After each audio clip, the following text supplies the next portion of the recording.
Sungguh mengejutkan berita hari ini tentang Prabowo dan Gibran. Silakan simak baik-baik karena hari ini ada 3 berita terbaru tentang Prabowo. Jangan lupa like dan subscribe channel ini. Inilah berita yang pertama. Pemerintahan Prabowo bisa terancam jika pembentukan kabinet hanya sekedar bagi-bagi kekuasaan. Presiden dan Wakil Presiden terpilih, Prabowo Subianto dan Gibran Rabuming Raka diingatkan tidak sekadar membentuk kabinet untuk membagi-bagikan kekuasaan semata. Pasalnya pembentukan kabinet untuk periode 2024 sampai 2029 yang sekadar berlandaskan bagi-bagi kekuasaan akan bisa berdampak buruk terhadap jalannya pemerintahan. Direktur Eksekutif Trias Politika Strategis, Agung Baskoro mengingatkan bahwa pembentukan kabinet bukan ajang bagi-bagi kekuasaan semata. Agung mengatakan Prabowo Gibran harus membentuk kabinet Zaken, bukan yang dibentuk hanya berdasarkan bagi-bagi kekuasaan. Perlu membentuk kabinet Zaken, bukan hanya sekadar bagi-bagi kue kekuasaan, karena nanti yang memberikan dampak kurang bagus pada pemerintahan Prabowo Gibran justru ketika nalar politiknya lebih menguat ketimbang nalar publik, atau nalar untuk memastikan bahwa orang-orang yang dipilih sesuai dengan prinsip meritokrasi, kata Agung Baskoro kepada wartawan. Menurutnya jalannya pemerintahan tidak akan berjalan baik ketika hasrat politik mereka yang berada di dalam kabinet lebih besar ketimbang nalar publik untuk kesejahteraan rakyat. Selain itu Prabowo Gibran juga harus berlandaskan prinsip transparansi, akuntabilitas, dan good governance dalam pembentukan kabinet. Alhasil pemerintahan yang efektif memerlukan orang-orang terbaik di bidangnya masing-masing di kabinet demi rakyat. Karena kita perlu desain pemerintahan yang efektif dan kuat untuk mengarungi ketidakpastian, baik di skala nasional dan global, ujar Agung. Di sisi lain, Agung mengatakan, Prabowo Gibran juga memerlukan tim yang solid dalam menjalankan pemerintahan selama 5 tahun ke depan. Jadi ini bukan tugas yang mudah dan Prabowo Gibran membutuhkan tim yang solid dan punya visi besar untuk menuntaskan berbagai kompleksitas dan masalah yang mengemuka, katanya. Diketahui, KPU telah menetapkan Prabowo Subianto dan Gibran Rakabuming Raka sebagai Presiden dan Wakil Presiden terpilih untuk periode 2024 sampai 2025. Pasangan yang diusung Koalisi Indonesia Maju ini rencananya bakal dilantik pada tanggal 20 Oktober tahun 2024. Sementara itu, kubu Prabowo Gibran diketahui terus menggaungkan wacana rekonsiliasi nasional untuk merangkul dua kubu yang berseberangan pada pemilihan Presiden 2024. Namun, Menteri Koordinator Bidang Kemaritiman dan Investasi Luhut Binsar Panjaitan mengingatkan agar Prabowo tidak membawa orang-orang toksik ke dalam pemerintahan ke depan. Kepada Presiden terpilih Prabowo Subianto, saya katakan jangan membawa orang-orang toksik ke dalam pemerintahan Anda, karena itu akan sangat merugikan kita Indonesia, kata Luhut. Itulah berita yang pertama, sekarang Mimin akan bacakan berita yang kedua. Kata Jokowi soal kabinet Prabowo Gibran, jangan nimbrung jika tidak dimintai saran. Presiden Joko Widodo menilai hal yang wajar jika Prabowo Subianto Gibran Rakabuming Raka meminta saran terkait kabinet. Kabinet Prabowo Gibran kini menjadi perbincangan hangat setelah keduanya ditetapkan sebagai pasangan terpilih Pilpres 2024. Pembicaraan kini mengarah kepada pembentukan kabinet seraya menanti waktu pelantikan Presiden dan Wakil Presiden terpilih pada tanggal 20 Oktober tahun 2024. Presiden Joko Widodo sempat disebut bakal dilibatkan dalam penyusunan kabinet di pemerintahan Prabowo Gibran.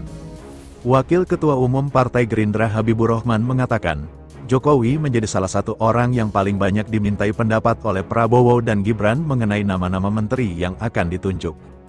Sebab, menurut dia, Prabowo berulang-ulang menyampaikan bahwa Jokowi adalah mentornya dalam banyak kesempatan acara internal. Secara prinsip memang Pak Jokowi dipastikan menjadi salah satu orang yang paling banyak dimintai pendapat oleh Pak Prabowo. Saya yakin, ujar Habibur Rahman. Kembali menanggapi soal keterlibatannya dalam penyusunan kabinet Prabowo Gibran, Jokowi mengatakan, pihak lain boleh memberikan usulan sepanjang dimintai saran. Namun, dia menegaskan bahwa penyusunan kabinet merupakan hak prerogatif Presiden terpilih. Kabinet itu adalah 100% hak prerogatif Presiden. Kalau usul-usul boleh, tapi itu hak penuh Presiden terpilih, ujar Jokowi.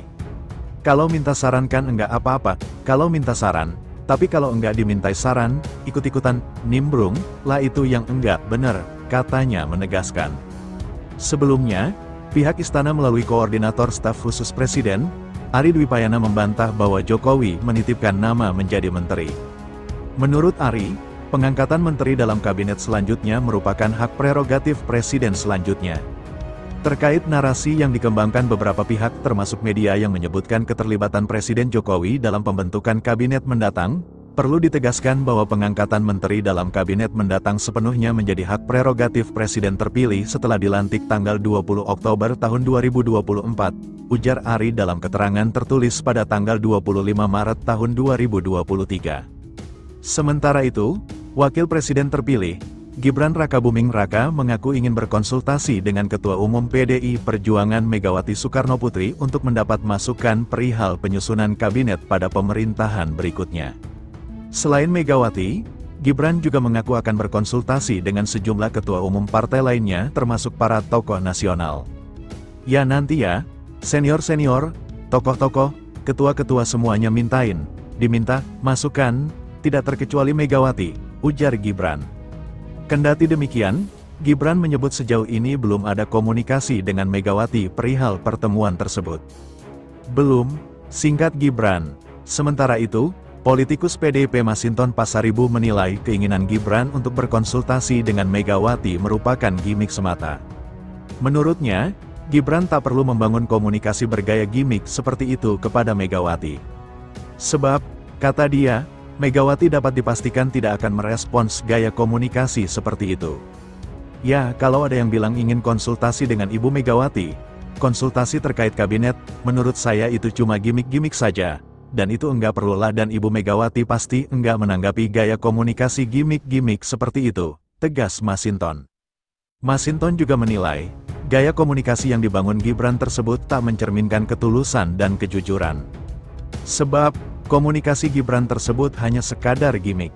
Karena itu bukan gaya komunikasi yang tulus, jujur, itu cuma gimik-gimik yang enggak punya makna, dan enggak punya arti tentunya, ungkap dia. Pasti kalau kita sendiri tidaklah, masa komunikasi dengan Ibu Megawati cuma mau dijadiin gimik gitu, ya enggak lah, bukan levelnya begitu, imbu dia. Itulah berita yang kedua, sekarang Mimin akan bacakan berita yang ketiga. Prabowo dikabarkan ingin bentuk 40 kementerian. Kata Gerindra, bukan bagi-bagi jatah parpol. Kabar beredar menyebutkan Presiden terpilih Prabowo Subianto akan menambah jumlah kementerian lembaga menjadi 40. Usulan itu didukung elit Partai Gerindra. Wakil Ketua Umum DPP Partai Gerindra, Habibur Rahman menyatakan sepakat dengan wacana tersebut. Kalau memang ingin melibatkan banyak orang menurut saya enggak masalah, justru semakin banyak semakin bagus kalau saya pribadi, kata Habibur Rahman. Wakil Ketua Komisi 3 DPR itu mengaku tak masalah jika kementerian nantinya menjadi gemuk. Menurut dia, Indonesia negara besar, sehingga membutuhkan banyak orang untuk membangunnya. Kalau gemuk dalam konteks fisik orang per orang itu kan tidak sehat, tapi dalam konteks negara jumlah yang banyak itu artinya besar. Besar justru bagus, lanjut Habibur Rahman. Jadi, wajar kalau kita perlu mengumpulkan banyak orang berkumpul dalam pemerintahan sehingga jadi besar, ujar Habibur Rahman. Habibur Rahman menambahkan, pengembangan jumlah kementerian bukan berarti hanya untuk bagi-bagi jatah ke partai politik. Meski begitu, ia mengaku masukan dari masyarakat tetap jadi pertimbangan. Itulah kesalahan berpikir, dan enggak apa-apa jadi masukan bagi kami, jangan sampai hanya untuk mengakomodir kepentingan politik. Masukan masyarakat kami terima, ujarnya.